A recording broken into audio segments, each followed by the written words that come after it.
Guys Ram Ram नमस्कार। स्वागत है आप सभी का पेपरगढ़ के इस ऑफिशियल यूट्यूब चैनल पर। तो जैसा कि हमने आपको बताया था कि हम बायोग्राफी की सीरीज लेके आने वाले हैं, एक महान व्यक्तियों की जीवन गाथा आप सबके सामने लाने वाले हैं। तो उसी कड़ी में हम शुरुआत करते हैं आज हरियाणा की राजनीति के चाणक्य चौधरी भजन लाल बिश्नोई की जीवन गाथा से। तो बड़े ही फेमस पर्सनैलिटी ही हरियाणा में, कौन नहीं जानता इनको। और राजनीति की गहमा गहमी के अंदर इनका नाम बड़े शोरों जोरों से लिया जाता है। राजनीति की गलियारों के चाणक्य कहो, ठीक है, सिकंदर कहो, ये एक बहुत ही बड़ा नाम है। इनका जन्म 6 अक्टूबर 1930 में हुआ। पंचतत्व में विलीन हो गए ये 3 जून 2011 को, ठीक है। तो शुरू करते हैं इनकी ये खूबसूरत जर्नी, किस प्रकार से ये भारत और हरियाणा की राजनीति में सितारों की तरह चमके। तो सबसे पहले आपको बता दें कि ऐसी ही वीडियोज़ हम आपके सामने लाते रहेंगे भविष्य में भी, हमारा आपको वादा है। जल्द ही आपके लिए हरियाणा CET के हम कोर्स लेकर आपके सामने आ रहे हैं, ठीक है। तो चैनल को सब्सक्राइब कर लीजिए। अगर किसी भी व्यक्तित्व के ऊपर आपको कोई भी बायोग्राफी चाहिए, कोई सूचना चाहिए किसी भी टॉपिक पर, आप नीचे कमेंट करिए। हम जल्द ही उस टॉपिक पर भी आपके लिए एक अच्छी सी वीडियो लेकर आएंगे, ठीक है। ये हमारा आपसे वादा है। चलो शुरू करते हैं ये जर्नी। 6 अक्टूबर 1930 को ब्रिटिश भारत के बहवालपुर रियासत के कोरोनावली गांव में हुआ था, जो अब पाकिस्तान में है। वो एक बिश्नोई परिवार से थे। उन्होंने जो है जसमा देवी से विवाह किया था। ये इनकी पर्सनल लाइफ है। आपको बता दें कि ब्रिटिश भारत का मतलब आज के समय वो है पाकिस्तान में, ठीक है। और गांव है कोरोन वाली, तो यहाँ से कोरोना से भी याद कर सकते हैं, कोरोना का दौर है तो कोरोना वाली बोलो या कोरन वाली बोलो। और बावलपुर रियासत बोल सकते हैं, बहावलपुर अपनी जो देसी भाषा में बहावलपुर रियासत थी, वहाँ इनका जन्म हुआ था। एक बिश्नोई परिवार में जन्म हुआ था, ठीक है। और जिनमें से उनके 2 बेटे आपको पता ही है, चंद्र मोहन बिश्नोई और कुलदीप बिश्नोई। कुलदीप बिश्नोई तो आप मान सकते हैं कि इनके उत्तराधिकारी हैं, यानी कि उनकी जो सारी विरासत है इनके बेटे कुलदीप बिश्नोई को ही मिली है। और कुलदीप बिश्नोई के ऊपर भी हम बायोग्राफी लेके आएंगे अगर आप कहोगे तो। एक बेटी है रोशनी, ठीक है। बड़े पुराने नाम है रोशनी, तो पहले औरतों के नाम रखते थे, आपको पता हरियाणा के अंदर, ठीक है। गांव में बहुत रोशनी मिल जाएंगी आपको, जो हमारी बुआ हैं, ठीक है, बुआ या फिर ताई चाची की एज की मान के चलो। उन्होंने अपने पेशे की शुरुआत हिसार जिले के आदमपुर शहर में एक व्यापारी के रूप में की थी और बाद में आदमपुर विधानसभा से राजनीतिक में प्रवेश किया था। अब देखो, हिसार जिले के आदमपुर शहर में एक व्यापारी के रूप में उन्होंने अपना जीवन शुरू किया। और आदमपुर सीट बहुत ही फेमस सीट है यहाँ की, आपको पता है।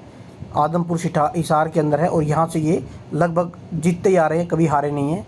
और विधानसभा क्षेत्र है इनका, वहाँ से इन्होंने राजनीति की शुरुआत करी। आपको बता दें कि इनका पहला इलेक्शन पंच का था। तो कितना बड़ा कैरियर है जीवन में। देखो हम कितनी ऊंचाइयां छू सकते हैं, इनसे सीखो। पंच, पहला चुनाव इनका पंच का था। पंच से ये CM तक पहुंचे, केंद्रीय मंत्री तक पहुंचे। तो ये एक जर्नी कैसे तय हुई होगी। या फिर हम ये सकते हैं कि अगर ये लोग यहाँ तक पहुँचे हैं तो संभावनाएं हमारे लिए भी वो उतनी ही हैं जितनी उनके लिए थी। मगर हमारी संभावनाएं संभव क्यों नहीं हो पाती, ये प्रश्न हमें खुद खोजना है। और अगर जो भी कमी लगे उसको आज के आज हमें समाप्त करके आगे बढ़ना है। चलो बढ़ते हैं आगे। अब उनके राजनीतिक कैरियर की बात थोड़ी सी हम कर लेते हैं। बिल्कुल जैसे कि मैंने आपको बताया था कि आदमपुर ग्राम पंचायत में एक पंच के रूप में शुरू किया था। आदमपुर ग्राम पंचायत में पंच के रूप में शुरू किया था। बाद में उसी पंचायत के सरपंच बन गए। और आपको पता ही है कि अपनी दृढ़ इच्छा, शक्ति और समर्पण की बदौलत वह 2 दशक तक हरियाणा की राजनीति के शिखर पुरुष रहे हैं। भाई इसमें कोई शक नहीं है। ठीक है। देखो, सभी के विरोधी होते हैं, सभी के प्रशंसक होते हैं, हर किसी की साइड पॉजिटिव भी होती है और हर किसी की साइड नेगेटिव होती है, वो एक अलग विषय है। मगर व्यक्तिगत तौर पर अगर उनकी सफलताओं को हम देखते हैं तो आप बिल्कुल देख सकते हो कि एक आदमपुर ग्राम पंचायत में एक पद के पंच के पद से लेकर हरियाणा के सबसे शिखर राजनीतिज्ञों में से रहे हैं ये 2 दशकों तक, यानी कि 20 सालों तक। ये नहीं कि एक बार एमएलए बन गए या फिर 2 बार में, नहीं, 20 सालों तक शिखर पर रहे हैं। एमएलए बनना एक अलग विषय है और शिखर पर रहना एक अलग विषय है, ठीक है। और 2 बार जो एमएलए बने हैं वो कब कब बने हैं वो भी देख लो आप। 28 जून 1979 से 5 जुलाई 1985 तक पहली पारी थी इनकी। दूसरी पारी 1991 से 1996 तक, यानी कि 79 से 85, 6 साल तो ये हो गए लगभग। और 91 से 96 2 बार यहाँ पे ये बने हैं, ठीक है। इसके बाद अभी एक जो कंट्रोवर्सी थी जो चौधरी देवीलाल के साथ चौधरी भजन लाल की हुई थी, उसके बारे में मैं डिस्कस नहीं करूँगा। उसके बारे में आप मुझे बताएंगे कि वो क्या कंट्रोवर्सी थी, कैसे सारी की सारी सीटें चौधरी देवीलाल जीत जाने के बाद भी चौधरी भजन लाल जी जो है मुख्यमंत्री बन गए थे, उसके बारे में आप हमको बताएंगे, ठीक है। भजन लाल 1968 में बंसीलाल सरकार में शामिल हुए। लंबे समय तक उनके संकट मोचक बने रहे।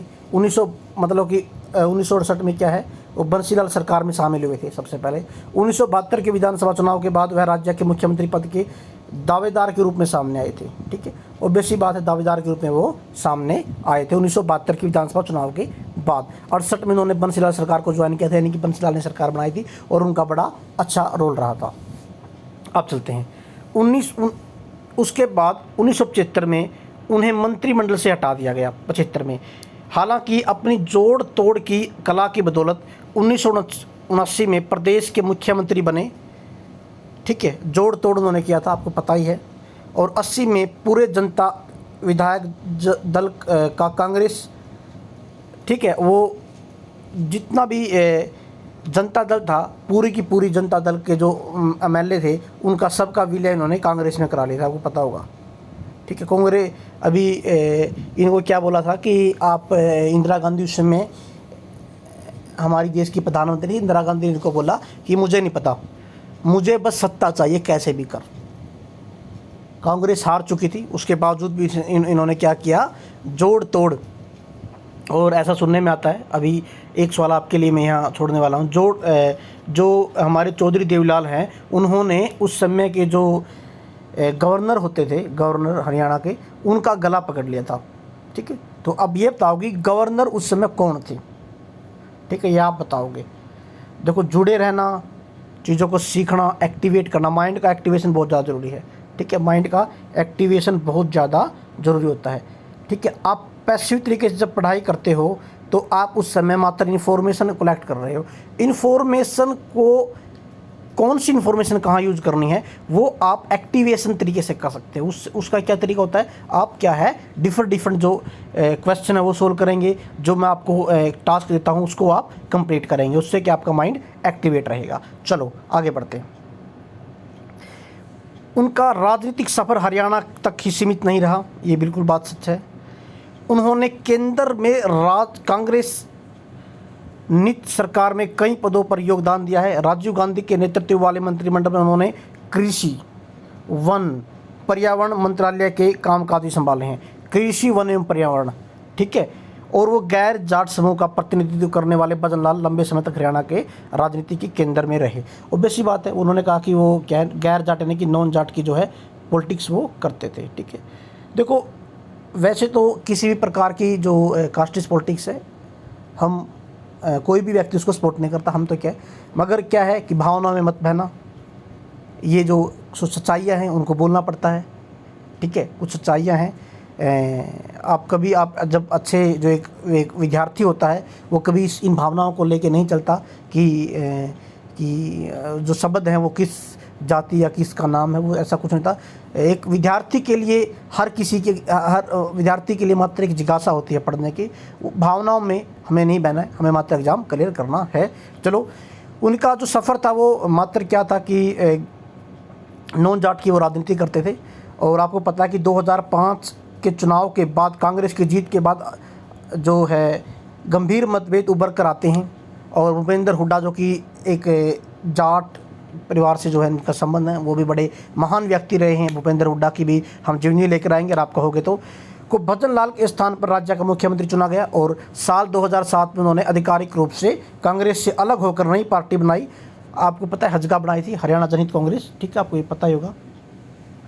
और आपको पता है कि 2008 में कांग्रेस ने अनुशासनात्मक जो कार्रवाई करते हुए भजन लाल को पार्टी से निलंबित कर दिया। 2009 का लोकसभा चुनाव बड़ा इंपॉर्टेंट रहा है, शायद हमने भी उस चुनाव में जो है पार्टिसिपेट, देखो वोट तो हमारा उस समय तक नहीं बना था, मगर पार्टिसिपेट हमने उसमें किया है।